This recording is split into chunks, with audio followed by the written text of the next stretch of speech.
안녕하세요. 투기가 아닌 투자를 위한 코인 채널 게리코인입니다. 먼저 개인적인 사정으로 이번 영상 역시 거의 한 달 만에 업로드하는 점 진심으로 사과드립니다. 대신 많은 구독자분들께서 궁금해하셨던 제가 현재 관심을 갖고 지켜보고 있는 프로젝트 하나를 오늘 소개해드리도록 하겠습니다. 언제나 그렇듯 매수 매도에 대한 추천이 아닌 교육용 목적으로 만들어진 영상임을 다시 한번 알려드립니다. 오늘 주제를 말씀드리기 전에 한 가지 업데이트를 드리고 시작하도록 하겠습니다. 먼저 지난 7일부터 코리아 블록체인 위크라는 행사가 열려서 제 개인적인 공부와 혹시나 재밌는 이야기가 있으면 구독자분들께 전달해드리기 위해서 참석해 보았는데요. 해당 행사에는 이러한 부스들이 설치되어 있어서 다양한 프로젝트들이 나와 시연하고 설명해주는 공간이 있었습니다. 하지만 역시 이번 행사의 가장 큰 포인트는 여러 유명한 개발자들의 강연에 있었는데요. 이번 행사에는 이더리움의 비탈릭 뷰테린, 폴리곤의 산딥 네일과 니오 프로토콜의 일리아 폴루시킨 등이 참석했습니다. 그 중에서도 제가 제일 관심을 갖고 지켜본 스피커는 바로 앱토스의 모 샤이크이었는데요. 그 이유는 제가 오늘 말씀드릴 프로젝트와 큰 연관성이 있는 프로젝트이기 때문입니다. 하지만 안타깝게도 이번 행사에서는 특별히 말씀드릴 만한 내용은 없었습니다. 아무래도 참석자분들의 이해도가 천차만별이기 때문에 거의 대부분의 강연들이 표면적인 이야기들로만 이루어졌고 또 질문을 할 수 있는 기회조차 없었기 때문에 개인적으로는 아쉬움이 많이 남는 행사였습니다. 하지만 앞으로도 이러한 행사들에 최대한 참석해서 좋은 내용이 있으면 꼭 전달해 드리도록 하겠습니다. 자, 그럼 오늘의 주제로 바로 넘어가도록 할 텐데요. 제가 개인적으로 관심을 갖고 지켜보고 있는 프로젝트는 바로 수이입니다. 참고로 수이라는 이름은 블록체인과 해당 블록체인에서 사용되는 코인을 둘 다 지칭하는 이름이며 수이 블록체인은 현재 메인넷이 완성되지 않은 신생 프로젝트 중에 하나입니다. 아마 내년 상반기에 메인넷 론칭과 코인의 발행이 이루어질 것으로 보입니다.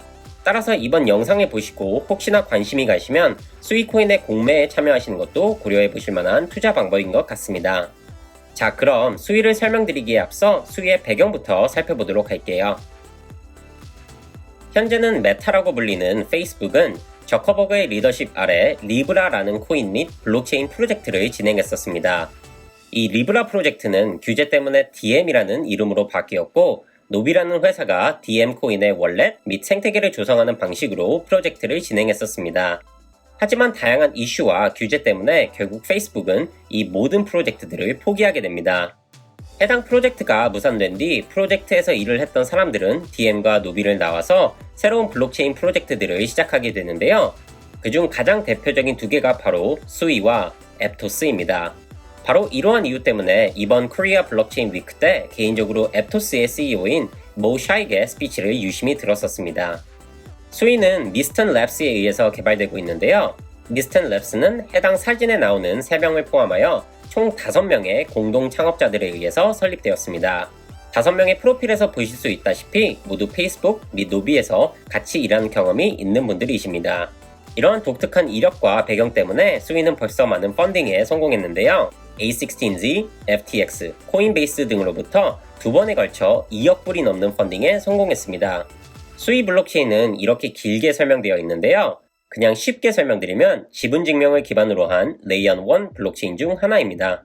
또 레이어 1이야? 라는 생각이 드실 수도 있는데요. 제 개인적으로는 이렇게 새로운 프로젝트들이 꾸준히 나와주어야 경쟁을 통해서 현재 이더리움이 확고히 하고 있는 자리를 위협해야 더 건강한 블록체인 생태계가 조성된다고 생각하기 때문에 크게 나쁘다고 생각하지 않습니다. 자, 그럼 수많은 레이어 1 프로젝트들이 있음에도 불구하고 왜 제가 수이라는 신생 프로젝트에 관심을 갖고 있는지 그 이유와 특징들에 대해서 설명드리도록 할게요. 먼저 현재 여러 블록체인 프로젝트들이 가장 관심을 갖고 풀려는 문제는 바로 확장성, 즉 속도인데요. 이 확장성에 대해 프로젝트들은 각기 다른 방식의 접근법을 내세우고 있습니다. 솔라나의 경우 하나의 블록체인으로 진행하지만 각 블록의 생성 시간을 짧게 만듦으로써 확장성을 증대시켰고 이더리움의 경우 현재 한 개의 블록체인에서 미래에는 64개의 블록체인으로 늘어나는 샤딩을 통해 그리고 다양한 레이어 2 프로젝트들을 통해 확장성을 추구하고 있습니다. 폴카닷이나 코스모스의 경우 상호 운용성과 확장성을 결합하여 각기 다른 블록체인들이 공존하는 모습의 미래를 꿈꾸고 있습니다. 이러한 프로젝트와 비교해서 수이는 전혀 다른 접근으로 확장성의 문제를 해결하려 하고 있습니다. 이게 제가 바로 이 프로젝트에 큰 관심을 갖는 이유입니다. 수인은 일단 각각의 블록체인상의 자산을 오브젝트, 객체화하여 이러한 방식으로 처리하는데, 이는 거래 내역들의 상당 부분을 직선이 아닌 병렬 형식으로 처리할 수 있게 됩니다. 자, 아마 제가 방금 말씀드린 이 개념이 잘 이해가 안 되시거나 헷갈리실 텐데요. 제가 최대한 쉽게 예제를 통해서 설명드리도록 하겠습니다. 먼저 총 3개의 거래가 일어났다고 가정해 보겠습니다. A가 B에게 하나의 수익코인을, C가 D에게 5개의 수익코인을, E가 F에게 7개의 수익코인을 보냈다고 가정해 보겠습니다. 그럼 현존하는 대부분의 블록체인들은 이러한 거래 내역들이 멤풀에 모이게 되고, 각 블록체인들의 합의 알고리즘에 따라 채굴자들을 통해 블록이 생성됩니다. 이러한 방식으로 거의 모든 블록체인이 작동하는 이유는 바로 각 거래 내역에 시간의 개념을 더해주기 때문입니다. 시간의 개념을 더해서 차례대로 모든 거래 내역들을 처리하면 이는 더블 스펜딩, 이중 지불 문제를 해결하는 데 큰 도움이 됩니다. 하지만 이러한 작동 방식은 모든 거래들이 멤풀에 모여서 블록에 포함될 때까지 기다려야 하기 때문에 거래량이 급격히 많아져서 멤풀의 거래들이 쌓이게 되면 새로운 거래 내역이 생성됐을 시 처리하는데 굉장히 긴 시간이 걸린다는 문제가 있습니다. 바로 이 문제를 수인은 독특한 방식으로 처리하는데요. 그 해답에서 가장 중요한 포인트는 바로 이 예제에서 나온 3개의 모든 거래들이 독립적이다라는 것을 이해하는 데 있습니다. 여기서 독립적이다라는 뜻은 A가 D에게 송금하는 내역과 D가 다시 E에게 송금을 하는 것과 같은 연관성이 전혀 없는 거래들이라는 것입니다. 따라서 이 3개의 거래 내역들은 굳이 시간의 개념을 적용하여 일직선으로 처리할 필요 없이 동시에 처리를 해도 전혀 문제가 없습니다. 바로 이러한 개념을 이용하여 수인은 여러 거래 내역들을 한꺼번에 처리하는 방식으로 확장성을 도모합니다.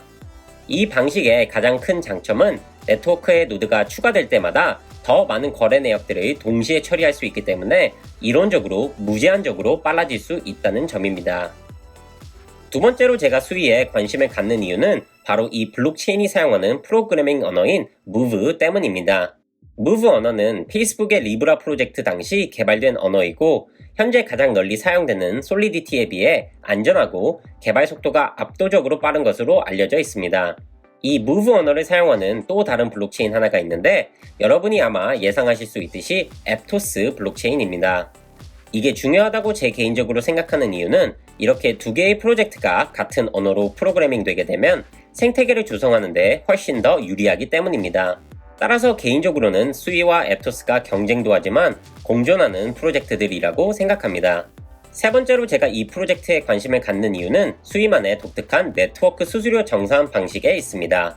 수이 블록체인은 에포, 시대라는 개념이 존재하는데 바로 각 시대마다 데일리 데이터들이 기준이 되는 수수료 값에 투표를 하는 방식으로 진행됩니다.